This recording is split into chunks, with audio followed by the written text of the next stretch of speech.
ನಮಸ್ತೆ. ನಮಸ್ತೆ. ಇವತ್ತು ಅಂದ್ರೆ ಪ್ರಸನ್ನ ಥಿಯೇಟರ್ ಅಲ್ಲಿ ಟಾಕ್ಸಿಕ್ ರಿಲೀಸ್ ಆಗ್ತಿದೆ. ಹವಾ ಹೇಗಿದೆ ಪ್ಲಸ್ ಟಿಕೆಟ್ಸ್ ಗಳು ಹೇಗೆ ಸೇಲ್ ಆಗ್ತಿದೆ? ಆಲ್ರೆಡಿ ವೆಡ್ನೆಸ್ಡೇ ಇದು 6 ಶೋನು ಭರ್ತಿ ಆಗಿದೆ. ಯಾವುದು ಫುಲ್ ಸಿನಿಮಾ 6 ಶೋನು ಭರ್ತಿ ಆಗಿದೆ. 5:45 ಶೋ, 9 ಗಂಟೆ, 12:30, ತಿರ್ಗಾ ಒಂದು 12:30 ಆದ್ಮೇಲೆ 4 ಗಂಟೆ, 7:30, 10:45 ಫುಲ್ ಆಗಿದೆ. ಯಾವ್ದು ಶೋ ಅಂತ ಯಾವ್ದು ಬಿಡ್ತೇವೆ? ಫ್ಯಾನ್ ಶೋ ಬೆಳಿಗ್ಗೆ 5:45 ಸ್ಟಾರ್ಟ್ ಆಗುತ್ತೆ. ರಾತ್ರಿ 12 ಗಂಟೆಗೆ ಇಲ್ವಾ? ಇಲ್ಲ, ರಾತ್ರಿ 10:30 ಸ್ಟಾರ್ಟ್ ಆಗುತ್ತೆ. ಅದೇ ದೊಡ್ಡ ಸಿನಿಮಾ. 3 ಅವರ್ ಪ್ರೋಗ್ರಾಮ್ ಇರೋದ್ರಿಂದ ಟೈಮಿಂಗ್ ಸಜೆಸ್ಟ್ ಮಾಡಕ್ಕಾಗ. ಅದೇ 10:30 ಶೋನೇ ಲಾಸ್ಟ್. ಯಶ್ ಅವರು ಈ ನಡುವೆ ಸುಮಾರು ಸಿನಿಮಾಗಳು ನಿಮ್ಮ ಥಿಯೇಟರ್ ಅಲ್ಲಿ ರಿಲೀಸ್ ಆಗಿರೋದ್ರಿಂದ ಯಾವ ಸಿನಿಮಾ ಜಾಸ್ತಿ ಓಡಿತ್ತು ಯಶ್ ಅವರು?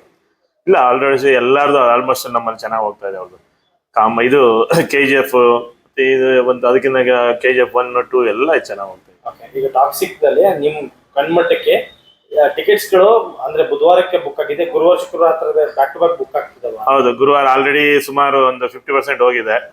ಚೆನ್ನಾಗಿ ಬುಕಿಂಗ್ ಹೋಗ್ತಾ ಇದೆ, ಎಲ್ಲ ಆನ್ಲೈನ್ ಹೋಗ್ತಾ ಇದೆ. ಈಗ ಇಂಥ ದೊಡ್ಡ ಸಿನಿಮಾಗಳು 4-5 ವರ್ಷ ಟೈಮ್ ತಗೊಂಡ್ರೆ ನಿಮಗ್ ಪ್ರಾಫಿಟ್ ಆಗತ್ತಾ ಅಂತ? ಖಂಡಿತ ಲಾಸ್ ಸರ್. ಕನ್ನಡ ಸಿನಿಮಾ ಬರ್ಬೇಕು, ಉಳಿಬೇಕು, ಸಿಂಗಲ್ ಸ್ಕ್ರೀನ್ ಉದ್ಧಾರ ಆಗ್ಬೇಕು ಅಂದ್ರೆ ದಯಮಾಡಿ ಎಲ್ಲ 1 ವರ್ಷಕ್ಕೆ ಅಟ್ಲೀಸ್ಟ್ ಒಂದೊಂದು ಸಿನಿಮಾ ಆದ್ರೂ ಕೊಡ್ಬೇಕು. ಮೀಡಿಯಂ ಬಜೆಟ್ ಅಲ್ಲಿ ಒಂದೊಂದು ಸಿನಿಮಾ ತೆಗೆದ್ರೆ ಬಹಳ ಒಳ್ಳೇದು. ದೊಡ್ಡ ಹೀರೋಗಳು ಇವರು 3 ವರ್ಷ 4 ವರ್ಷ ಕಾಯಿದ್ರೆ ನಮ್ ಇಂಡಸ್ಟ್ರಿ ಮುಚ್ಚಬೇಕಾಗುತ್ತೆ. ಕನ್ನಡ ಸಿನಿಮಾ ಥಿಯೇಟರ್ಗಳನ್ನ ಮುಚ್ಚಬೇಕಾಗುತ್ತೆ. ನಿನ್ನೆ ಊರ್ವಶಿ ಥಿಯೇಟರ್ ಮುಚ್ಚಿದ್ರು. ಎಂತ 55 ವರ್ಷ ಅಣ್ಣವ್ರ ಓಪನಿಂಗ್ ಮಾಡಿದ್ದು. ಆ ಥಿಯೇಟರ್ ಬಗ್ಗೆ ಏನಂತ ಹೇಳ್ತೀರಾ? ಒಳ್ಳೆ ಸಿನಿಮಾ ಥಿಯೇಟರ್ ಸಹ, ಒಳ್ಳೆ ಸೌಂಡಿಂಗ್ ಇಂದ ಪ್ರತಿಯೊಂದು ಒಳ್ಳೆ ಎಕ್ಸ್ಟ್ರಾ. ನಾವು ಸಿನಿಮಾ ನೋಡಿದ್ವಿ ಅಲ್ಲಿ, ಒಳ್ಳೆ ಮ್ಯೂಸಿಕ್ ಎಲ್ಲ ಸಖತ್ತಾಗಿರೋದು. ಹೆಚ್ಚಾಗಿ ಒಳ್ಳೆ ದೊಡ್ಡ ಸಿನಿಮಾಗಳೆಲ್ಲ ನಮ್ಮ ತರ ಹೆಂಗೆ ಇದೆ ಫಸ್ಟ್ ಎಲ್ಲಾ ಸಿನಿಮಾಗಳು ಬರ್ತದೆ, ದೊಡ್ಡ ಹೀರೋಗಳದ್ದು. ಬಟ್ ನಿಜ ತುಂಬಾ ದುಃಖಕರ ಸಂಗತಿ ಅದು ಮುಗ್ತಾ ಇರೋದು.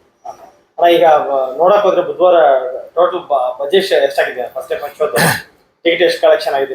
ಬೇರೆಕ್ಕಿಂತ ಜಾಸ್ತಿ ಕಲೆಕ್ಷನ್ ಆಗಿದೆ, ಕಡಿಮೆ ಕಲೆಕ್ಷನ್ ಆಗಿದೆ? ಇಲ್ಲ, ಆಲ್ಮೋಸ್ಟ್ ಎಲ್ಲ ಯಾವ ಮಾಮೂಲಿ ಆಸ್ ಇಟ್ ಈಸ್. ಈಗ ಪುರೀತ್ ಸರ್ದು ದರ್ಶನದ ಹೆಂಗೆ ಹೋಗ್ತಾ ಇದ್ದೋ ಅದೇ ರೇಂಜ್ಗೆ ಹೋಗೋದೆ. ಒಟ್ಟು ಕ್ರೌಡ್ ಇದೆ, ಚೆನ್ನಾಗಿದೆ. ಕ್ರೌಡ್ ಇದೆ. ಏನಾದ್ರು ಅಭಿಮಾನಿಗಳದ್ದು ಏನಾದ್ರು ರಿಕ್ವೆಸ್ಟ್ ಇದೆಯಾ ಹಿಂಗ್ ಮಾಡಿಸ್ತೀವಿ? ಇನ್ನೂ ಏನೂ ಇಲ್ಲ. ಏನೋ ಅವ್ರೇನು ಅಪ್ಡೇಟ್ ಕೊಟ್ಟಿಲ್ಲ. ನೋಡು ಬೆಳಿಗ್ಗೆ ಏನ್ ಸೆಲೆಬ್ರೇಷನ್ ಮಾಡ್ತಾರೆ, ಏನು ನಮ್ಗೇನು ಯಾರು ಹೇಳಿಲ್ಲ. ನೀವು ಇಲ್ಲಿ ಅನುಮತಿ ಮಾಡ್ಕೊಡ್ತಿಲ್ಲ ಅಭಿಮಾನಿಗಳಿಗೆ? ಹೌದು, ಕೊಡ್ತೀವಿ. ಈ ಮುಖಾಂತರ ಟಾಕ್ಸಿಕ್ ಸಿನಿಮಾ ಬಗ್ಗೆ ನಿಮ್ಮ ಅಭಿಪ್ರಾಯ? ಎಲ್ಲ ಕನ್ನಡ ಜನತೆಯಲ್ಲಿ ರಿಕ್ವೆಸ್ಟ್ ಮಾಡೋದು, ದಯವಿಟ್ಟು ಬಂದು ಎಲ್ಲ ಸಿನಿಮಾ ಥಿಯೇಟರ್ ನೋಡಿ. ಪೈರಸಿಗೆ ಅವಕಾಶ ಮಾಡ್ಕೊಡ್ಬೇಡಿ, ದಯವಿಟ್ಟು ಸಪೋರ್ಟ್ ಮಾಡಬೇಡಿ. ಬಂದು ಸಿನಿಮಾನ ಥಿಯೇಟರ್ ನೋಡಿ, ಅವ್ರಿಗೆ ಎಂಕರೇಜ್ ಕೊಡಿ. ಹೀರೋಗೂ ಅಷ್ಟೇ, ಪ್ರೊಡ್ಯೂಸರ್ ಎಲ್ಲ ಉದ್ಧಾರ ಆಗಬೇಕು. ನೀವೆಲ್ಲ ಬಂದು ನೋಡ್ಬೇಕು ದಯವಿಟ್ಟು. Thank you.